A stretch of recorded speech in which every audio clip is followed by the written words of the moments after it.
Hello everyone, back again to today's second video. Going to have a look at the weather for the next week to 10 days. For today's second video, that will take us to around the 21st of April. We'll be able to extend out beyond that the extended GFS and ECM ensembles. They run to around a couple of weeks. Now, I'll have a look at CFSV2 at the end of the video for the next 4 weeks. Just say that weekend forecast has been released. So, as was on Saturday, you've got your weekend look ahead. There's going to be a lot of dry and warm weather around in the week ahead. Have a look at weekend forecast and see what's going on there. Now, before we do anything else, I'm going to say a big thank you to our latest patrons. So, up to 64 patrons so far. Hello, and a big thank you to our 64 patrons. So, our 63rd patron, we've got another patron as well, that I'm going to talk about in a couple of days' time. But I want to give everybody their own individual video. So, our 63rd patron was Alistair G. Alistair G has become a patron for Gazworthies. So thank you so much, Alistair, for becoming a patron for Gazworthies. That's really, really kind of you. Thank you so much for doing that. If you would like to become a patron for Gazworthies, all you need to do is come to Gazworthies' Patreon page, sign up for a Patreon account, assume you don't already have one, and then give an ongoing month donation. It can be anything from $1 a month upwards to Gazworthies. You pool in with all of the other patrons, and by doing that, you're helping to pay the Gazworthies.com and keep the content online. So a huge thank you to all of our patrons. Alternatively, you can give a donation through PayPal. Visit the Gazworthies PayPal page. You just turn to Gazworthies PayPal page, you sign into your PayPal account, and then you give whatever donation you want to Gazworthies. And by doing that, you're becoming a donor for Gazworthies. So you either become a patron or you become a donor. But either way, you're going to get a mention in videos. We'll give you a shout out. We'll say thank you so much for doing that, as long as you want one. If you'd rather say anonymous, that's absolutely fine. Just leave a little note with your donation when you sign up to Patreon. And we'll just say thank you to this anonymous person. We will give you an email as well, just to check whether you want a mention. But if you can leave a little note with your donation, then that's absolutely fine. And it's not a problem at all. We just say thank you to this anonymous person. But otherwise, we give you a shout out, give you a mention in the videos. And we'll say thank you so much for doing that. You may want to mention for somebody else. We've done that as well. We've given a shout out to other people on somebody else's behalf. Say it's somebody's birthday, give them a birthday mention.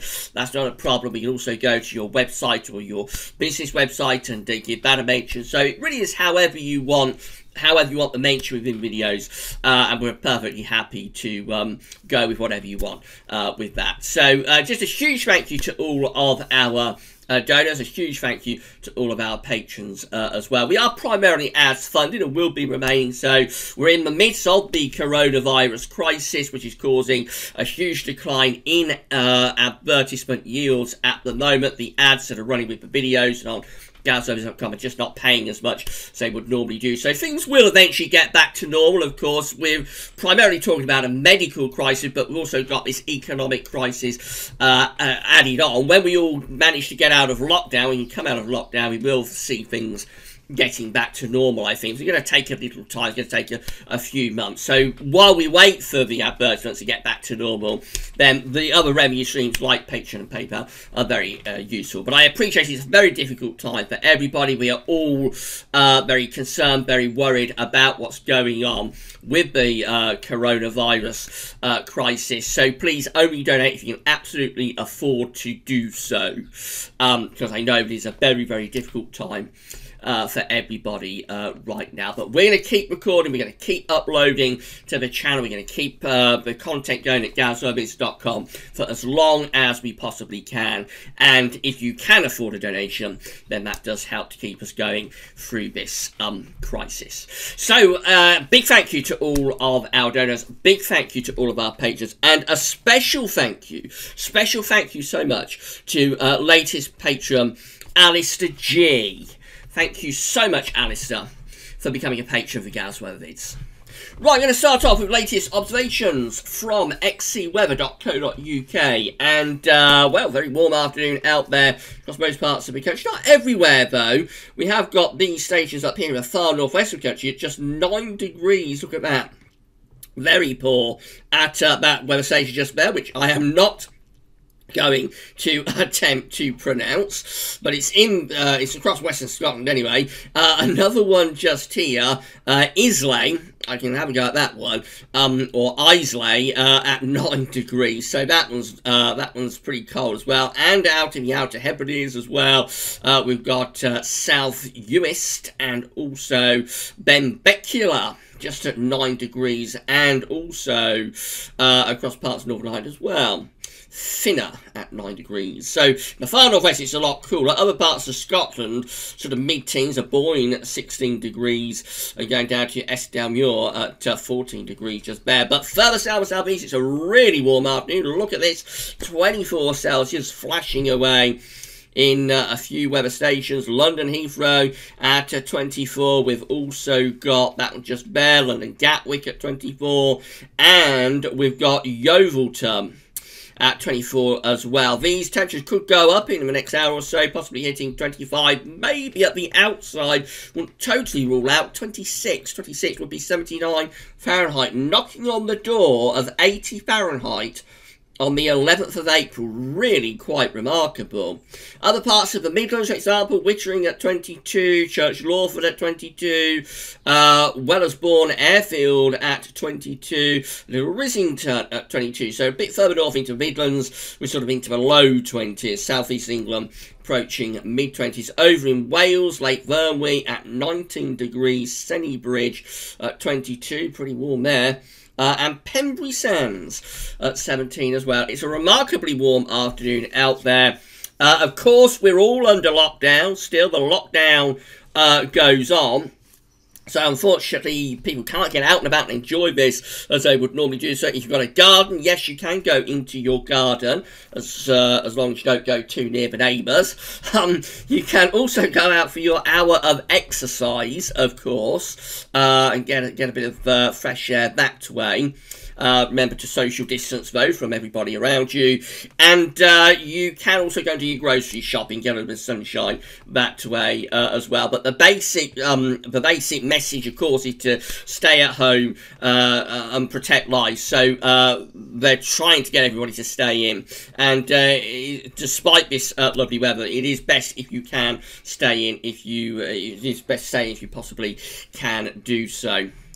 And I say, most temperatures might go up another degree or so in the next hour, so you wouldn't rule out 25 or 26. It's turning into a very warm April. Look at this. Central England temperature is currently sitting now at 10.8. 10.8 is the CET provisional up to the 10th. That's for the first 10 days of April. It's an anomaly of over 4 degrees above average. Exceptionally warm April at the moment. Certainly for the first 10 days, that is exceptionally warm indeed. We have had some very warm Aprils recently. This is the CET page at Gaz WeatherViz. This has every month's worth of CET going all the way back to 1659. Central England temperature is the longest and most consistent temperature record anywhere on Earth. However, the further back you go, the more unreliable it gets. I mean, you're getting back towards 1659. Obviously, it's just meant to be like a snapshot, really, what conditions were like back then. But if we scroll down through the centuries and the decades too, we can come down to the most recent years. So there it is. There is 2020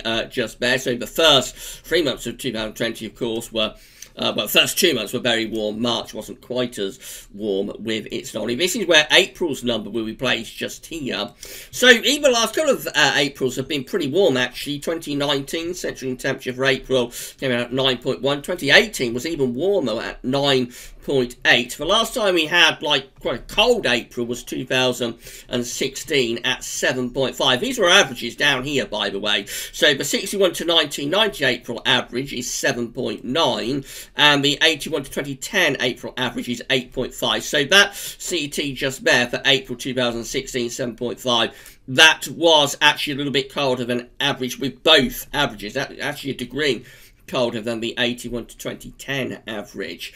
The last time we had a CET in the 10s was in 2014. That one just there, 10.2. That was an exceptionally mild, or exceptionally warm April. 2013 and 2012 were a bit cooler at 7.5 and 7.2 respectively. Of course, 2013 started off with frozen and snow-covered ground, but the second half of that month turned a lot warmer. It still came out a bit below average, though, and 2012 was a cold and wet month. Now, we have had the April CET in the 11s a couple of times. It's only happened twice, and within very short time frames as well. So the first time we had an April CET in the 11s was in 2007. That one came out at 11.2. Which thrashed the previous April record, and at the time we all thought that, you know, that would never be beaten, or certainly wouldn't be beaten for a very long time. But then we did it again in 2011, and even more so, 2011, April 2011 came out 11.8, so substantially above April 2007. What's interesting is that both of those exceptionally warm Aprils were then followed by really bad summers. So, if we do get a CET in the 11s for April 2020, it's very early days on this as well, because it's still got like 3 weeks of the month left to go. So it's very early days to be talking about this. But if we was to get CET in the 11s, then the omens of the summer aren't all that good. Look what happened in 2007. May at 11.9, barely moved from the April CET. And then, of course, we got June, July, and August all coming out in the 15s, cold and wet. Especially July and August. June was quite warm in 2007, but it was exceptionally wet. And then in 2011, look what happened again. We had the CET at 11.8. Warm May in 2011, but then the summer really did go down the pan. June 2011, 13.8, and July and August again stuck back in the 15s. Quite a miserable summer in 2011. Following that exceptionally, well, record-breakingly warm April. So it'll be interesting to see where we finish up with this April. There are, of course, years where we have a warm April and it's followed by a relatively hot summer as well. So we can't necessarily say that having a warm April will mean we're going to have a bad summer. And we'll be interested to see where we finish up with this April. Obviously, it's going to finish up significantly above average, but the question is, how significantly above average will the number be when it is finally placed just here? All will be revealed in the week ahead.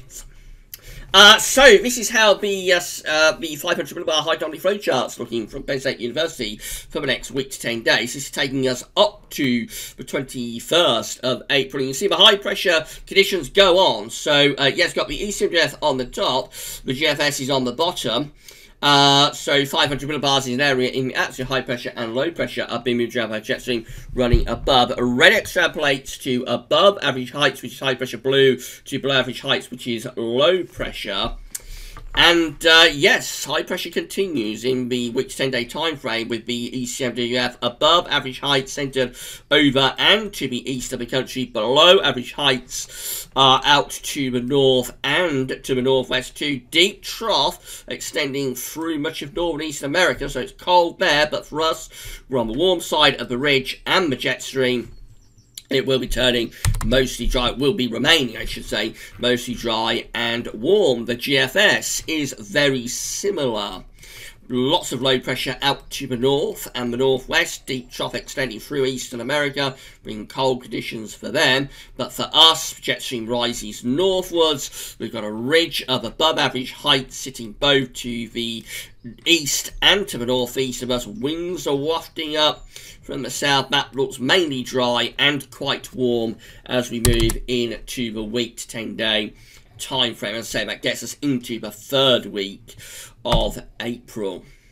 These were GFS upper air temperature and precipitation ensembles for the next couple of weeks. For London at Old Wet Central, the red line is the 30-year upper air temperature average. Look at this, we're above average at the moment. Temperatures are going to drop down from Easter Sunday to Easter Monday, and after Bank Holiday Monday, the temperatures will lift back up again, becomes warm through much of next week, substantially so. as we go into the last week of April, this period just here, we do see a drop in the temperature then. It's a very long way out, it's extended range stuff, and even then, most of the ensemble members are keeping things on mild side. So I think we say warm weather holds sway really well into towards the end of May, and a lot of dry weather to come too. Not totally dry, there will be some showery bursts around. We know we've got some heavy showers breaking out tomorrow, Thursday, Friday. It's coming Thursday, Friday, could have some showery bursts of rain too. That's in this period just here, and then after that the trend is very much back towards drier conditions again as we move towards the last week of April, into the last week of April. So warm and dry April is definitely unfolding.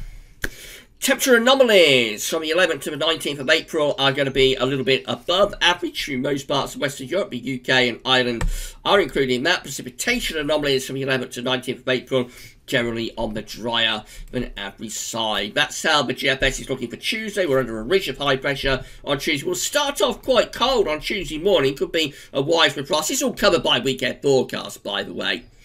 But Tuesday will start off with a widespread frost. But it's going to get warmer as the week progresses. High pressure slips towards the east, wind turns into the south again. Question marks about these areas of low pressure out to our southwest. They're going to bring some showery bursts, but how extensive the showery rain is as we come towards the second half next week, bit of a question mark about that. Into next weekend, so the trend really is towards higher pressure building to our east. Still some low pressures sort of close to the country, might bring further showers by the time we get through to Monday the 20th. And as we get towards day 10, then we've got a low breaking in from off the Atlantic. That could bring some showery bursts more in towards the north. In the more extended range, we start to set up northern blocking. So we begin to take high pressure further north into the Norwegian Sea. And that begins to allow low pressure to develop underneath it. So eventually this does start to evolve into what could be quite a cool and wet pattern. But that's not until we get to the final week of the month. That's how long as we get to the final week of the month. As far as we can go is Monday the 27th of April. We have got northern blocking then. The high pressure has gone further north, sitting somewhere between Norway and Greenland in the Norwegian Sea, allowing low pressure to move up from the south. As you get high pressure blocking in the summer, you'll tend to get a trough of low pressure developing underneath, because not in the summer yet, was in spring, but the same is true really when you come to the end of April. You'll tend to get low pressure underneath the block. So that's going into an increasingly cool and wet pattern for the very end of April, but of course we're talking about very extended range stuff here. It's over 2 weeks away, so it's not really worth being all that concerned about that at the moment, I wouldn't have thought. GEM, again, we're under high pressure for Tuesday. Mainly dry conditions holding sway through most of next week. Not bringing this low pressure further north, as you'll notice, in the second half of next week. So there is this question mark about Thursday and Friday. How extensive will showers be then? But GEM has a high pressure really dominating the weather through to the second half of next week. And getting up towards day 10, that's how look, high pressure just continues to dominate. So I mean, that's mainly dry, really, for the next 10 days with the GEM. There is some showers, of course, tomorrow, but after that, the GEM is basically keeping things dry and warm up to day 10, Tuesday, 21st of April. And then the ECM, again, we've got the high pressure over country on Tuesday. Remember, we start with a widespread and potentially quite damaging frost on Tuesday morning, but once that goes, then temperatures will begin to recover through the middle part of next week. Second half of next week, again, the ECM is really bringing the emphasis on the high pressure. The low pressure that the GFS has further north is actually off the coast of Portugal on Saturday. So that basically, I think, keeps us under dry weather through the second half next week. Winds are coming in from the southeast, so it will be warm or very warm as well. And then we head up towards day 10 and we keep things warm. If anything, probably getting a bit warmer. Could be pushing temperatures again into the mid-20s Celsius there, I would have thought, by day 10. Might be seeing some showers breaking out in the west, but otherwise the emphasis is on dry and warm to very warm weather with the ECM today. These are options on the table within the ECL Ensembles today for day 10 from the Icelandic Met Office. It gets us to the 21st of April. We have 14 members of the ECL Ensembles, including the control and the operational run. Operational run is the run we've just been talking about, that have above average height centered over and to the east of the country. We're bringing up a warm or a very warm south to southeasterly wind with those. 12 have a high pressure up towards Scandinavia, bringing in a little bit more of an easterly type flow. With those, but again, mainly dry and quite warm. 12 with the high again towards Scandinavia, winds a bit more easterly. 9 with high pressure pretty much over the top of the country, and just these 4 here, man, are just that little bit more unsettled. These are bringing me the trough in from off the Atlantic, so those are going a bit more unsettled, but basically there's only 4 of those doing that. Basically the ECL Ensembles are mainly dry and anticyclonic up to day 10. In 2 weeks time, these are the options that we've got. This is getting us to the 26th of April, towards the latter part of the month, the end of the month, and 21 members of the ECL Ensembles then with high pressure up towards Greenland and Iceland. Low pressure is extending through Scandinavia. Probably still relatively dry with that, but would be quite a lot cooler, maybe even colder, with the wind coming in from a northeasterly direction.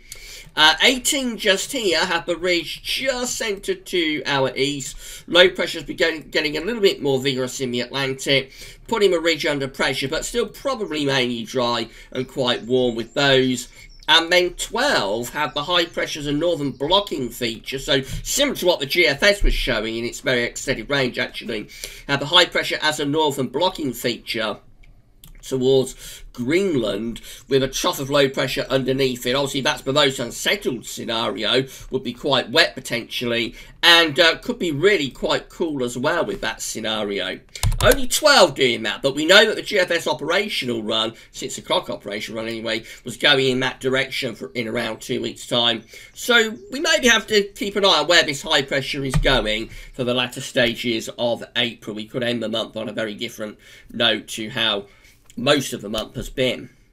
Finally, with CFS V2, so these are 500 millibar heights breaking down to weekly periods. The first weekly period will take us from the 11th to the 17th of April. The coming week is dominated by high pressure. It's mainly dry and warm, or even very warm, and it goes on into week 2 as well. The 18th, 24th of April has a high pressure just over the country, really very dry and also potentially really warm as well.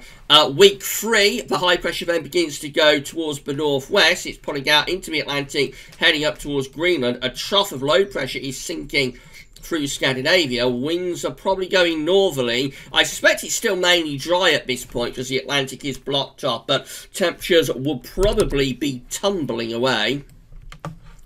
And we finish up unsettled in week 4, the 2nd to the 8th of May, bringing low pressure back in off the Atlantic. Winds are in from the west, so all change as we get through to the first week of May. We're back to unsettled conditions there with the CFS V2.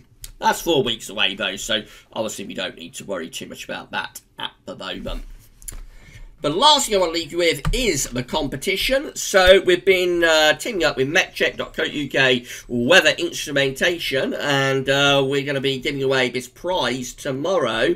It's the Climate CM7015 wireless rain gauge. It retails at £59.50. It's a fantastic prize, and interesting, this has been very, very high this year. We have had a record number of entrants, I believe. So if you would like me with a chance of winning this, as I said, we're going to give this away tomorrow. Somebody is going to win this tomorrow. If you want to be in with a chance of winning it, then all you need to do is come to the Galsworthy's competitions page and fill in the contact form just here with your name and local town or city.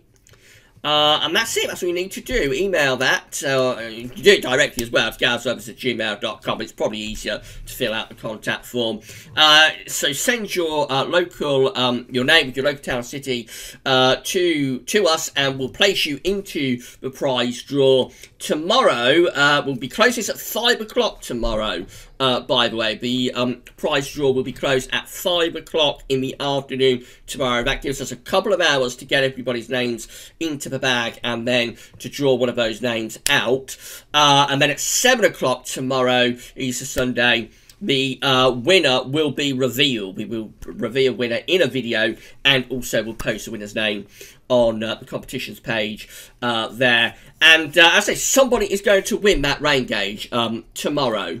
Got to be in it to win it, so just email your name and local town or city to gazoffice@gmail.com, or fill out the contact form. And that's it. You'll be placing into prize draw. Somebody's going to win that competition tomorrow. All runners-up, everybody else who enter the competition, are going to get a discount code as well from metcheck.co.uk. So I'll be revealing that code in the winner's video tomorrow, and also be placing the code on the competitions page here as well. And that will entitle you to a discount at all, or with all MetCheck products for the next month, purely due to the fact that you entered the competition at Gals and Weatherford. So everyone's a winner with this one, but somebody, one person, is going to win the rain gauge, and that person will be revealed tomorrow. Right, that's it for today's videos. Now, the videos go on tomorrow, maybe Easter Sunday, but we'll keep the content going. So we're going to start with the 5th Analogs update for the summer of 2020. We will also have Gals Weatherford's Sunny Round. Of course, I've just talked about the competition. The winner will be revealed tomorrow evening. And then on Easter Monday, we've got our historic weather video. It's episode 2 of the Frozen 40s, looking at winter of 1940-1941. I've already recorded it. It comes in at just under an hour. It's an epic, and if you like cold, snowy, wintry charts, you are going to enjoy that video, and that will be released at 10 AM on Easter Monday. But for today's videos, that's all for now, and thanks for watching.